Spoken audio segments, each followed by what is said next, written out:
What's going on, everyone? Welcome to the newest episode of the Believe in Oregon podcast. I'm Zachary, Neel. He's Jonathan Stewart. Jay Stu, what's up, man? How we doing? I'm good, man. How are you? Doing good. A little bit tired. We got a young kid going through sleep regression, which is, I'm sure that you're glad to be past those days, huh? It's I feel like everybody goes through a sleep regression. That's all the way until you're 37. I'm 37 years old and I have my sleep regressions. See, but it's your sleep regression luckily doesn't like impact other people. Yeah, at least my your sleep wife might regression tell me differently. My regression is just basically me sitting in silence. Okay, yeah. See, I get up early to get work done before the kids wake up. And what time do you wake up in the morning? Usually around 6, and then work for hour and a half, and then they get up 7:30. Morning guy. Well, not usually, but when you work from home and you got 2 young kids, you have to be. But my alarm went off today at 6, and then I just heard my son next to me in bed, and he is starting to wake up. I'm like, crap, not going to get anything done this morning, and we didn't. So you should try waking up at 5. That does not sound fun, but I may have to. That's what I do. It's actually very enjoyable. Really? You a morning person? In peace. I'm not a morning person, but if I'm by myself, I am a morning person. And if it's actually quiet, I hear you. Yeah. If those are the only times of the day when it's actually quiet and peaceful, I may have to do that. But I like to stay up late. That's the thing. I don't want to go to bed at 8:30, 9 o'clock. I stayed up and watched the football game last night. Yeah. And what a bad game that was. I paid for it this morning. I'm sure you did. Terrible. Yeah. Let's get to it, man. What's up? Yeah. We're going to work to officially turn the page today. I want to talk about some Oregon basketball for the first time this year because while much of the fan base has been focused on, this incredible football season, Dana Allman has put together quite an impressive team that is ranked inside the top 15 right now. We're also going to talk some NFL playoffs and go over how some of the Ducks played over the weekend in the wild card round. And then I also want to have a conversation with you about Justin Herbert. But let's start with this, though. We kind of did this last week. How are you feeling mentally? I think I asked you that same thing last weekend. We said that, podcasting for fans, this is kind of like their source of information. For us, we get to make it public therapy in a sense, and we kind of get to talk through our feelings. So where are you at with the season, with the Ducks, with football in general? Kind of how you doing with this season as we get a few weeks away from that loss against Ohio State? I'm better. Time heals. Time heals.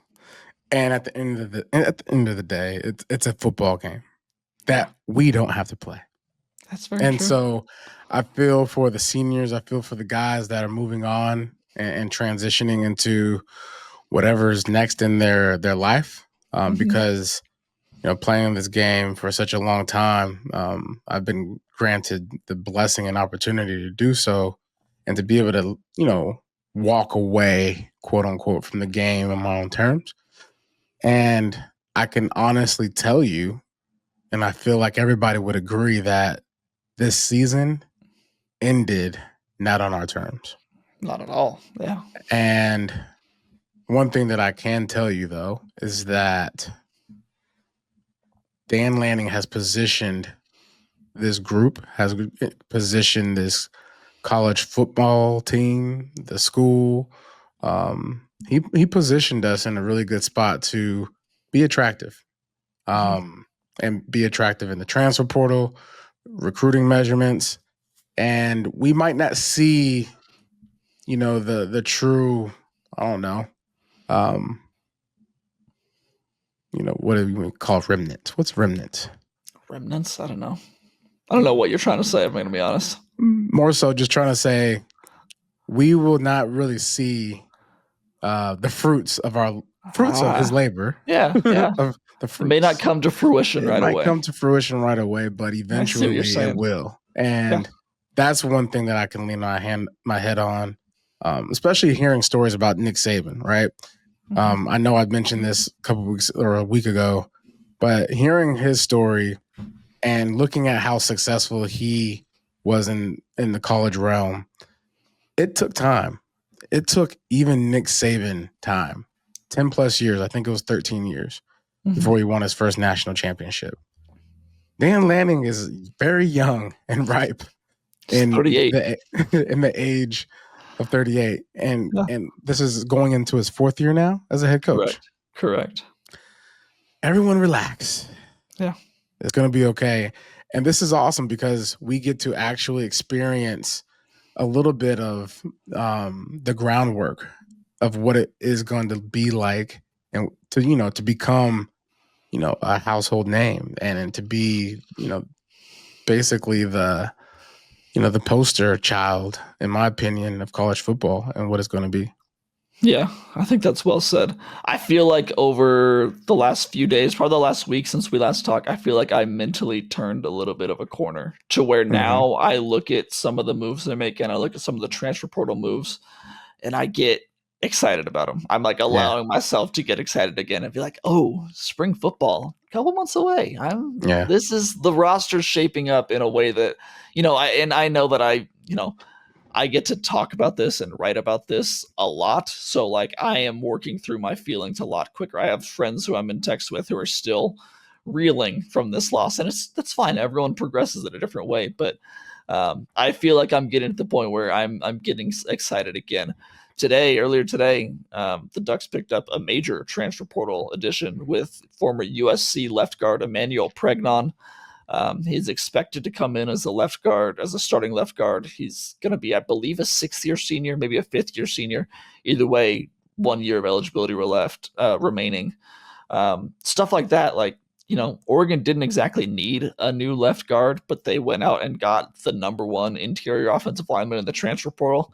That's exciting if you allow it to be. And that's one thing I saw and was like, all right, yeah, I'm starting to buy back in. I thought it was going to take longer than this, but they're starting to set me back you in. were reminded of the groundwork that has been laid. Yeah, you were absolutely. reminded that, hey, wait, who wouldn't want to come to the University of Oregon that was number 1 in the nation, getting all of this attention, getting all of the tabloids, and I get to go there and help them actually win a championship?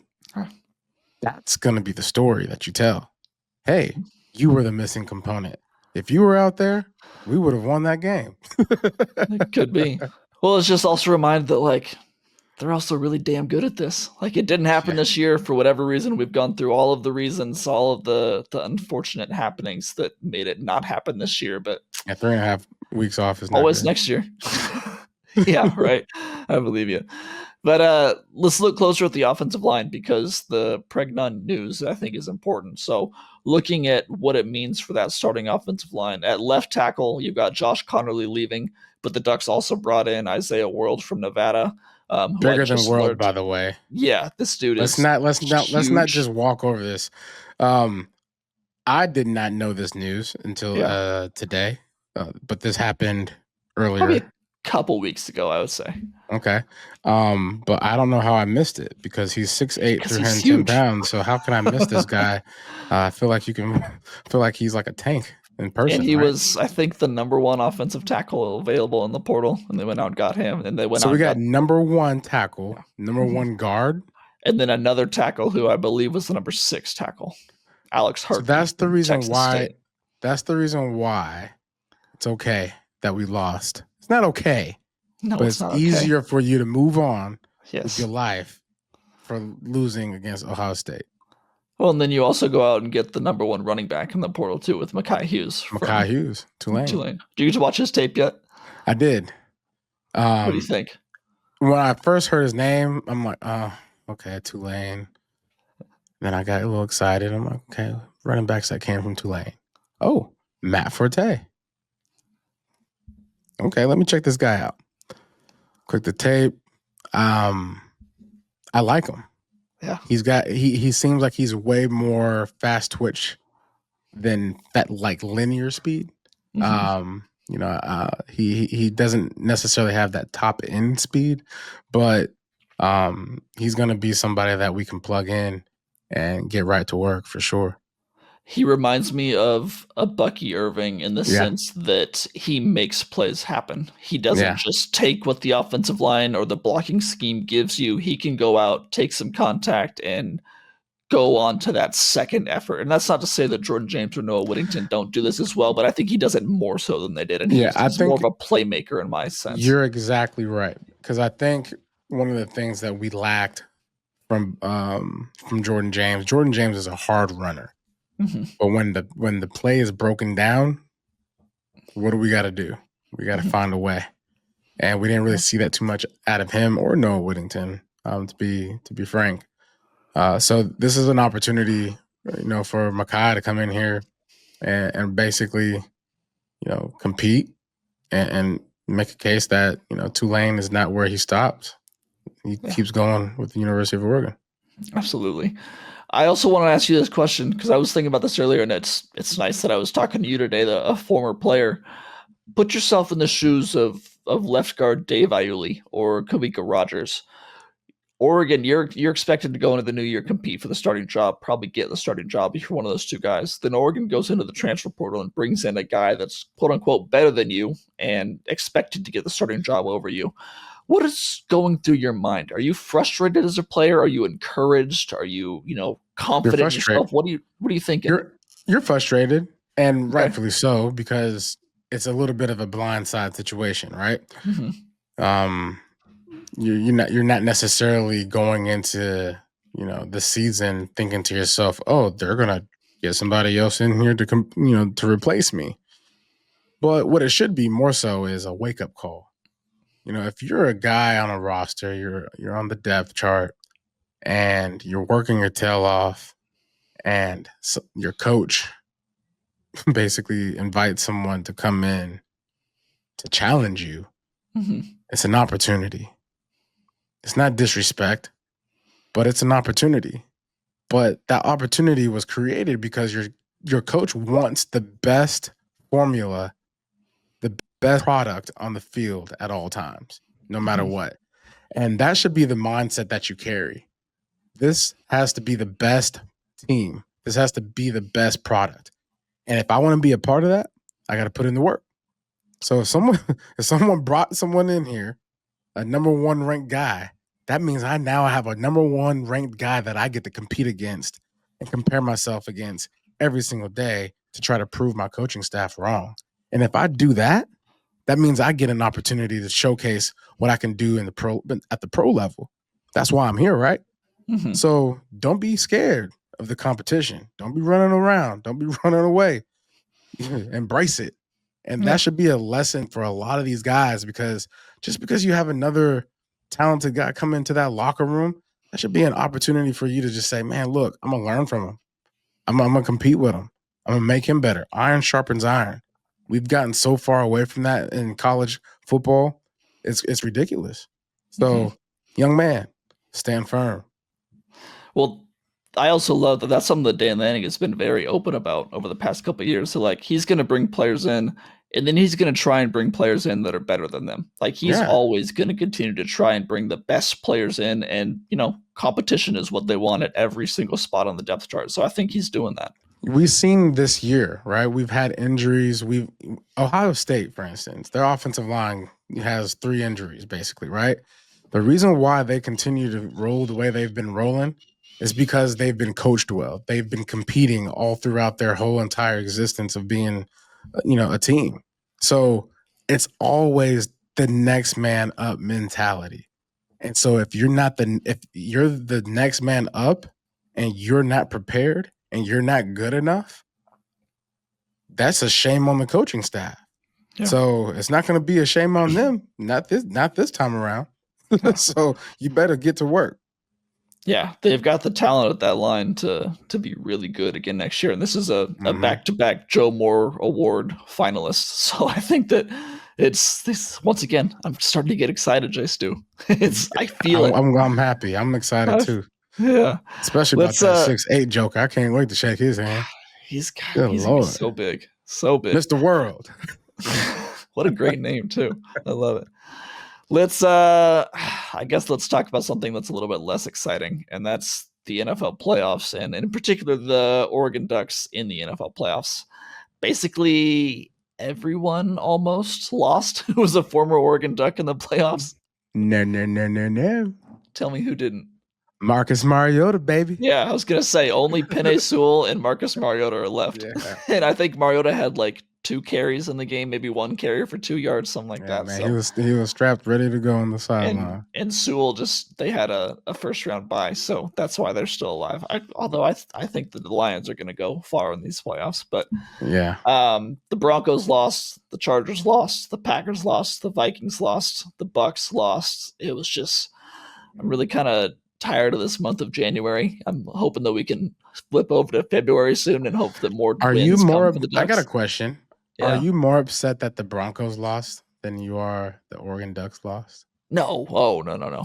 That was Okay. so the Broncos went into this playing with house money. I went into that expecting them to lose. I'm not gonna lie. Okay. Okay. I think the Bills are honestly my Super Bowl pick. So Yeah. I was not surprised that they lost. It was a bit of a tease to see Bo connect with Troy Franklin on the first drive for a big touchdown. It was like, okay, Yeah. hold on, wait a minute. Yeah. But then, yeah, everything that happened after that was pretty expected. I'm not gonna lie. Yeah. I almost did a hedge bet at that moment, and I said, Okay, nope. no, yeah, that was tough. But I think the most frustrating loss of all of this, for me personally, was the Chargers Yeah. because of the way they played, the way that Justin Herbert played. I tweeted something. I think it was like the mid third quarter. He'd just thrown his second interception, and I was like, "All right, he's not playing well. This is not all on him. I mean, the receivers are not playing well. The offensive line is not playing well. This is not all on him." And then he proceeded to throw a couple more interceptions after that. And I was like, "All right, yeah, I'm Mm. getting a lot of hate on social media. I kind of deserve it right now." What was your thoughts, kind of watching Herbert play? Because that was not easy. Um, it's a little bit of. I look at him and in the situation. Jim Harbaugh, amazing coach, right? Comes in there and basically transforms this team into a team that can win games and a team that can believe in themselves, knows what to expect when they show up to practice, show up to the facility, and show up on game day. That's what I saw in the Los Angeles Chargers this year in comparison to the years before. Now Justin Herbert, his regular season was very tame. It wasn't anything that was out of this world as far as his numbers that he's produced before Jim Harbaugh came into town. But he was playing within a system, right? It didn't necessarily seem like the system was built for him. That makes any system. If that makes any sense. And then all of a sudden, you get to the playoffs, and you're playing the Texans. The Texans were coughing up that rock too. They were good. CJ Stroud was out there, It was an ugly basically game.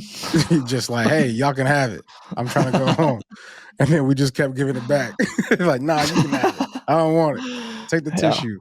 Right. But whenever you get in a situation where you're exchanging turnovers in a game, it all comes down to one thing only. Who's running the ball? Yeah. Okay. So a little bit of this falls on the preparation of the Chargers offensive coordinator, and putting his quarterback in a situation he hasn't been in all year, which is, hey, I need you to run the offense and get us out of this. Yeah. Right. And he hasn't been doing that. He's been in this tame environment where he just manages the game, right, and lets the defense play defense, and we run the ball here and there, and we execute with efficiency. He just was holding. I saw a lot of quarterbacks this weekend hold on to the ball way too long. Sam Darnold. Sam Darnold. Jalen Hurts. Yeah, he didn't play well. I mean, there's so many quarterbacks that just you have a timer in your head. You've had this timer ever since high school. So I don't know what it is about the playoffs, and like all of a sudden your eyes get big and you're in this moment and you're thinking to yourself, oh no, if we lose, we go home. Well, if you don't throw the ball correctly, you're going to go home. Gotta get sacked. You're going to get sacked. End up in that dirt soon. Yeah. And so, but I feel for him because I feel like he was put in a situation he wasn't in all year. So he wasn't necessarily battle tested for this. Yeah. And you got to remember Herbert fans, Chargers fans, this was the first year of him having an offensive coordinator and a new offensive coordinator and a new scheme that he had to run and lead, and also coming off of a season where he had surgery, right? So there's a lot of things that Justin Herbert had to mentally prepare for and get over. He obviously did not have a great game, but I think you don't freak out about it. I think you basically give this guy, a rookie scenario, because he had a first time offensive coordinator come in and give him a new playbook. That's what's tough, though, is that I feel like, yeah, us who have been Herbert believers, a lot of Oregon fans, that have really believed in him and expected him to take this next step, we may not be freaking out, but the sports population as a whole is starting to freak out a little bit about Justin Herbert. And it's tough to continue to, like, I don't want to say it's tough to support him, but it's tough to, like, continue to sing his praises and feel like you're actually being factually correct. I don't Because think at you have this to sing. point, I don't think he you have to is sing through his 5 praises. years, though. He is through 5 years, and he's yet to win a playoff game, and he's continuing to struggle in these big moments, and it's like, God, at some But point, you have you to gotta do look. it. You have to look at the groundwork. Yeah, It's no different than Bryce Young's situation. that's very true. Bryson was in a dumpster fire, Yeah. and technically, Justin Herbert has been in a dumpster fire. Mm-hmm. The organization let go of their whole coaching staff last year and brought in someone that has a caliber that can actually lead. So he actually has a first year with a coach that has credible experience, to get the job done. And so it just sucks that it comes at the 5th year of his career. Yeah. This is his 5th year, right? Yeah. If this would have happened earlier, the transition where you have like a higher upside, the ceiling's higher, like it's his 2nd year or 3rd year, then we'll say, all right, man, look, it's 3 years, 2 years underneath Jim Harbaugh. We need something out you. Okay. Yeah, that's fair. But I think more so is because the spread, everybody had the Chargers winning that game. Yeah, And because the Texans haven't been anything this year. Yeah. And you basically just handed them the game. And if he would have threw 2 less interceptions, they probably would have still won that game. Yeah. He threw 3 interceptions all season long, and he threw 4 in that single game. It's like, that's tough. And that's the name of the game. And it sucks because you have guys like Jaden Daniels, rookie year, so good. Just out here running past people, throwing over people, making the smart decisions every single time. You don't see any rookie mode in him at all. But it helps because he has veteran leadership on the defensive side of the ball. Yeah. Has a great relationship with Brandon Wagner. And then they got Frankie Louvu, who was actually Carolina Panther last year. He wanted to run it. He wanted to go and run the linebacker spot in a 4-3 defense, and he's an all-pro now. And so you have these guys that are, in these phases of their career. It takes a perfect mix to make things really go. Well, they also have weapons too. I mean, Jaden Daniels has Terry McLaurin and Jahan Dotson and Zach Ertz and Austin Eckler, and Justin Herbert has Ladd McConkey. And which, by the way, that was we can talk about that throw though. It's Which in one? there. Herbert's? That touchdown. Yes. Yeah. That came out of nowhere. I was like, wow. Well, that saved you. Yeah. I mean, it was about to be a dud. When he's good, he's really good. But it's, there's been a lot of not good moments recently. Ladd's going to be a nice lad. Ladd's good. He's going to be really good. All right. Let's switch over to the hardwood. We have not talked basketball on this podcast, I think, all season. We've maybe mentioned it a couple of times. I hope you guys know that that's not because we don't dislike basketball. We've just been really focused on this, what was an incredible Oregon season that didn't end the way we wanted it to, but it had all of the makings to be a historic season.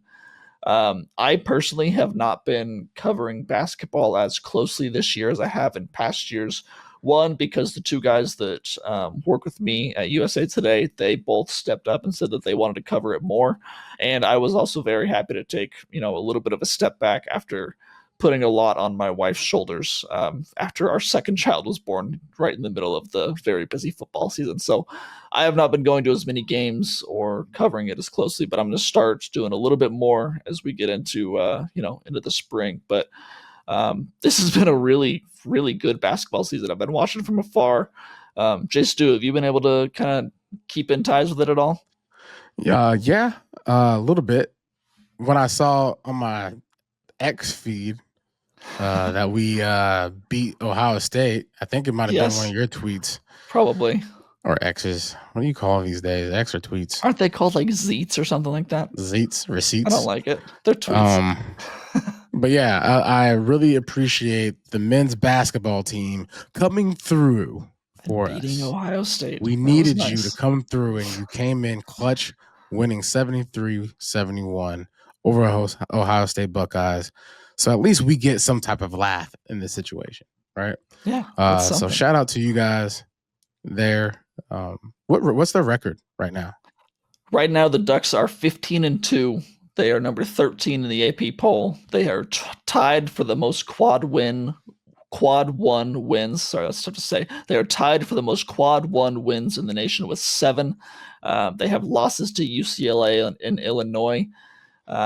This is like undoubtedly the best Oregon men's basketball team we've seen in several years, probably since they made one of those runs with Peyton Pritchard, in the early 2020s. Wow. It's like Did this you team is expect? really good. Did you expect this? No, I don't think so. And what's so encouraging about this is that, Dana Altman's teams, it's like classic clockwork every year that in November and December, they kind of struggle because he likes to bring in a lot of transfer portal players and it takes a little bit of time for them to Yeah, gel and get used to yeah. each other. But then once January, February comes around, it's like, all right, this team could do something in March. This team's doing something in November, December, January. Like this team is already really good. So it's exciting to think about what they can do in the tournament this year. Right now, they're projected to be a number 3 seed in the tournament, according to ESPN's bracketology. Oh wow. Yeah. So key players Key like players. So far, there's 2 who have really stood out, and that's Nate Bittle and Jackson Shelstad. They've both been incredible this year. We expected it from Shelstad. I mean, he was the 5-star freshman, came in, started as a true freshman at point guard. He's scoring, almost 13 points per game, shooting 36% from 3. Nate Bittle, though, has been like the revelation this year. He had a really tough end to the 2023 season. He missed like the second half of the season with some sort of strange elongated illness, but he's come back and been like incredible. He's like one of the better big men in the nation this year. So it's okay. those 2 that are leading the way. So like they're like the duo. Like Yeah, Shaq and Kobe. the Eugene version of Shaq and Kobe because these 2 The they Eugene look version of Shaq nothing and Kobe. like they look nothing like Shaq and Kobe. If you see Bittle, it looks nothing like Shaq. Okay. Is Got he a big like old really? bald spot out there. Are you looking like an old man? He looks like Tim McGraw in Friday Night Lights. Does that reference do anything for you? Yeah, it does actually. Got like Ooh. that brown mullet, long hair, a little bit of a bald spot. What makes him think that's okay? He's from, I think, Crater, South Medford, somewhere in Southern Oregon. Maybe that. I don't know. Okay. Oh, country boy. He is a country boy for sure. But yeah, man, I don't know. I've been watching this team from afar. Now that football's over, I've been diving back in and kind of getting into the numbers. It's like, yeah, these guys are really good. Keyshawn Barthelemy been great. TJ Bamba transfer's been really good. Brandon Angel's been really good. Bam Tracy, KJ Evans also getting really big minutes. There's so many different. It's not like they're just led by these 2 players. They're getting different contributors every single night, every game. It's really a very deep team. And I think that's, we talked about it with football too. They need that this year in the Big Ten because they're doing a lot of travel. You're getting spread thin a little bit. And if you can have, 8, 9, 10, 11 guys that you could trust to actually give you good minutes on the floor, they're going to get that. Yeah, because last year, if I recall, we didn't have any players that were like our players, like They that got we recruited, right? thin. Yeah. Yeah, I mean, there were some, but also once you got into the tournament last year, it was like, all right, that's what I you're meant. Like we getting, got real yeah, frail at the tournament. yeah, and that's because you're dealing with sickness, you're dealing with injuries. I mean, it got really. There were players playing 40+ minutes when you got to those overtime games in the tournament. Yeah. That travel is definitely wear and tear, more so for basketball players, if you ask me, because there's so many games, so many Yeah, opportunities while you're in the sky, yeah, sitting they're for so traveling a long. lot. Bunch of aliens on an airplane. Just imagine that.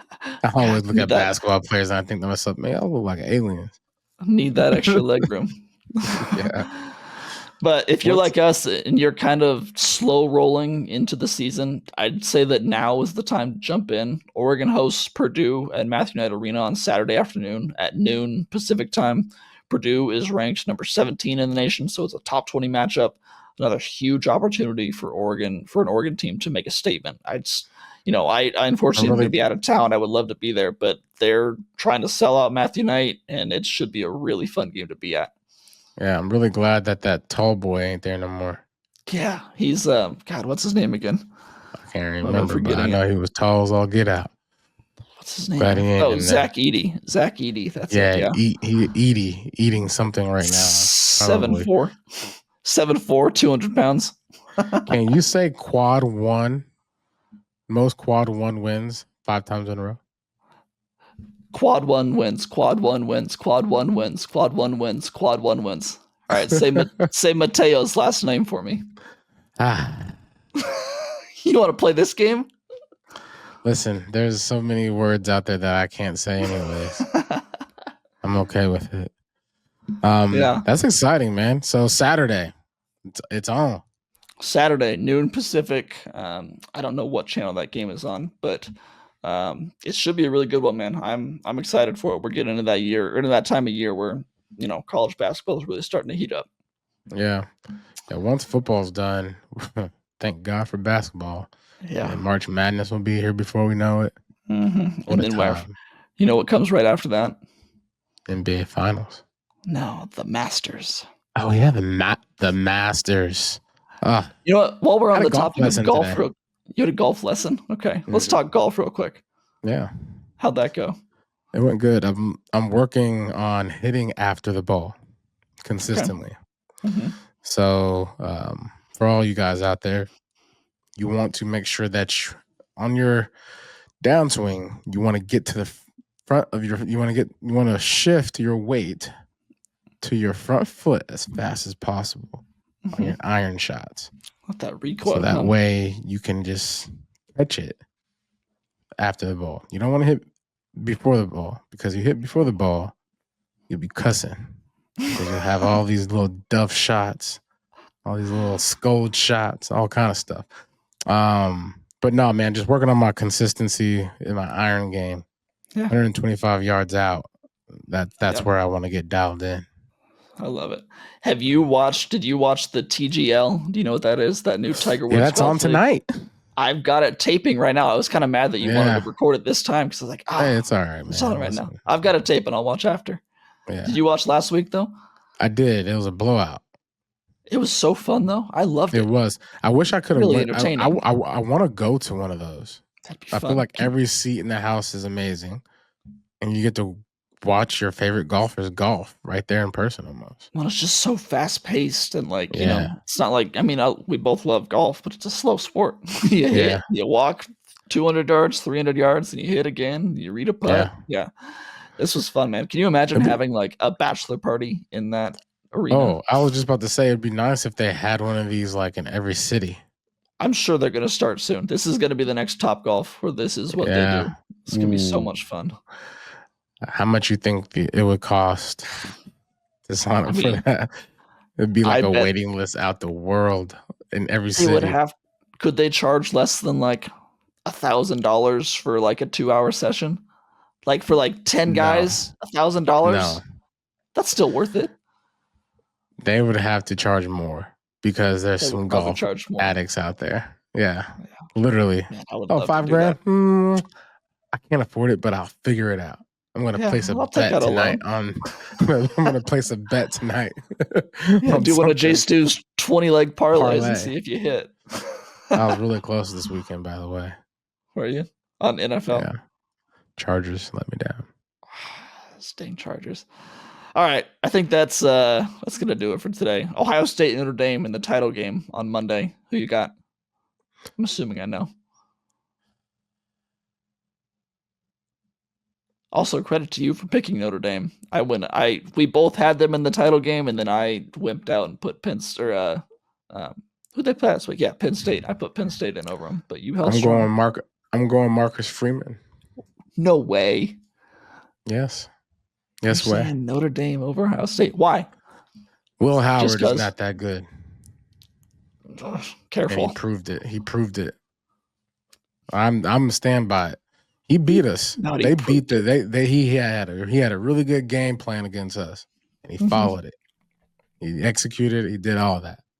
But brother is not all that. Okay.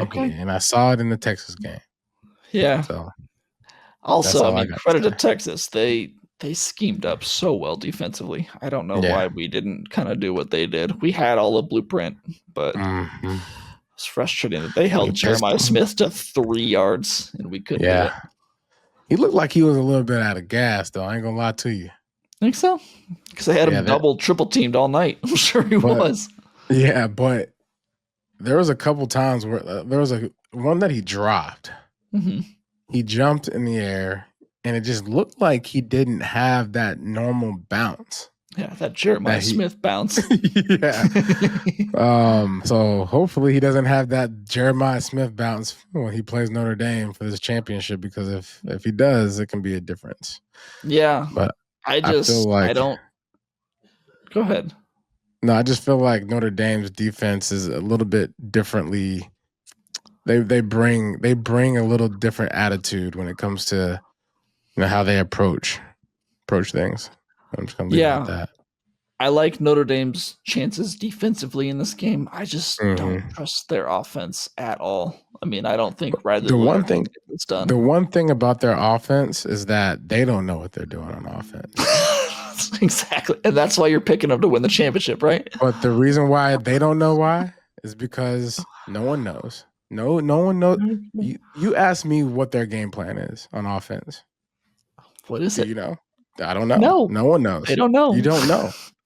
So that's actually a pretty good game plan. Like, hey, just go out there, take care of the ball, and when we ask you to run it, hold on to it. You're crazy. That's their game plan. That's a championship winning game plan right there. Just go out there and we'll see what happens. All right, let's wrap it up there. We're going to come back on next week, talk some more basketball, likely squeeze some football in there as we always try to do. But we'll probably find something fun to do, maybe a game or an off-season mailbag or something like that. We'll talk. Just do you got anything to add before we get out of here? Yeah. Stay classy, Eugene. Okay. Stay classy. And football season will be back before you know it. Yeah. We're getting there. So don't be a stranger. Tune in. And stay tuned in. Get into the basketball season. This is a fun basketball season. They beat Ohio State. Yeah, we're in Big Ten now, so this means a little bit more.